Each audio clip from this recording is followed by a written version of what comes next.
Yes, good evening and welcome to Money News for another evening.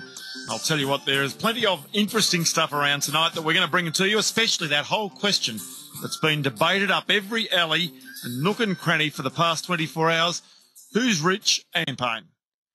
But first up on the program tonight, we're going to talk with a man who has got not only one of the fastest growing companies in Australia, but also he's rated as one of the best places to work in Australia. Now, Richard Ng and his team have created a business called eWeb Marketing. There's about 40 of them in the business. As I say, one of the fastest growing businesses in Australia and also rated one of the best businesses to work in this country. It's been called an Australian Small Business Champion in the awards. It won that national winner. It was in the Deloitte Technology Fast 50 Australian 2010 winner. And it's one of the Asia's best employer brands. Let's have a chat to its Chief Executive, Gary Ng, who joins me now. G'day, Gary. Hey, Ross. How's it going? Really good, thank you. Thanks for your time. I wanted to have a chat to you specifically. These unemployment numbers come out today, 4.9%. We know the government in this budget is really focusing very much on trying to improve the skills of long-term unemployed people and some people who are on disability pensions to get them back into the workforce to take pressure off them. You're one of the fastest growing businesses in this country. You seem to be one of the best places to work. How are you going in terms of trying to employ people at the moment?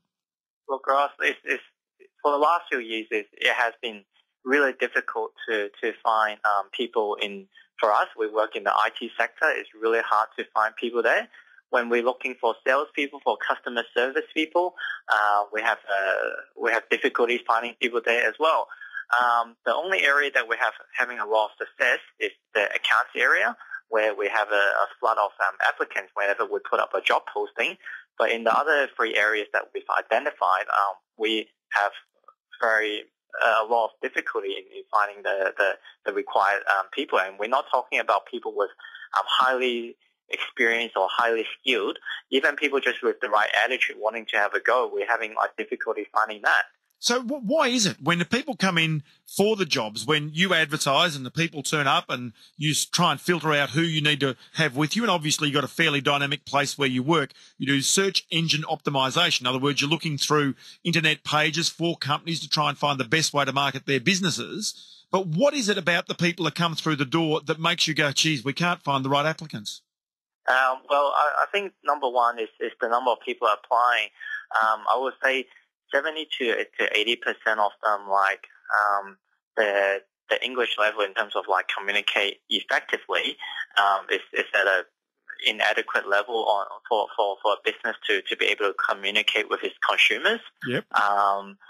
But it's just not that many people applying. We can put a job up on Seek and the other recruitment boards, and we might get just 3 or 5 applicants in the first day and 2 the second day, and we just get nothing else after that. So in other words, despite the fact that you're rated as one of the 50 best places to work in Australia, I think you're number 7, you're also one of the fastest growing companies in Australia. You can put up an advertisement and you really don't get enough applicants simply because, as the unemployment numbers tell us today, you've got 11.43 million people in work, and as a result, people have got jobs and don't necessarily need to hunt for new ones.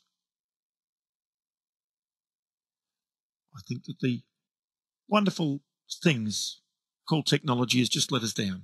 We've just lost Gary. Might try and get him back for us again. But you see the problem? The problem is very real. If an organisation like this is having trouble finding workers, and when they put out their advertisements, they don't actually find the right candidates, then what hope have a whole bunch of other companies got as well? And so even though the government might try and put all of this effort in to try and get long-term unemployed, who quite often are migrants, back into the workforce to try and get them off benefits and to try and get them into the workforce to earn money and pay taxes, there's a real problem. Gary Ng, Chief Executive of one of the fastest growing companies in this country, tells you English levels are poor, attitude is often poor as well, and they are barriers to putting people on as workers. Gary's back with us now. Many thanks, Gary. So what's your solution? What do you do?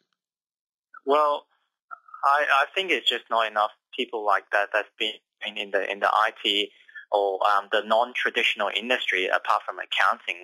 You study a degree, or in high school, you know there's going to be a job in accountant or as a lawyer, and the the university courses are very structured and the recruitment process is very structured for those traditional industry. But in the newer industry, sales, customer service related, IT related, the path for you to getting a job is not as structured. So for someone that wants to do IT, where do I go to look for a job after I graduate? It's not very clear for the job hunters. It's true. It's a really good point you raise. So in other words, the universities and the tertiary education facilities have got to change their attitudes, and the attitudes of the people coming out of those institutions has also got to change and be a bit more creative to try and put their skills to different places. But as you say, Gary, it's actually partly about the passion that you've got to want to work as well. Yes, like if there's someone that wants to work, like regardless of whether they've got the existing skill or not, it's the attitude. If they got the attitude, we'll give them a go. Gary is the Chief Executive of eWeb Marketing. Can I say, Gary, it's a great success story, your company, but it's also quite inspirational and educational for a lot of people, just about the real world in what's going on. And it's interesting to note, with all of this effort being put in by the government, as to whether that will genuinely receive the results that the government would be hoping for. Gary Young, Chief Executive of eWeb Marketing, many thanks for your time here on Money News. My pleasure, Ross. There you go. Let's go to Andrew, who's given us a quick call. He's in Sydney. G'day, Andrew. How are you? Ross, not too bad. And yourself? Good, thank you.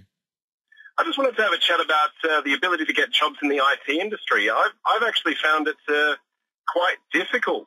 I'm currently working for a very large IT company, and I want to move to a new position, try some new things, and the response I get is either you're too qualified or not qualified enough or not experienced enough.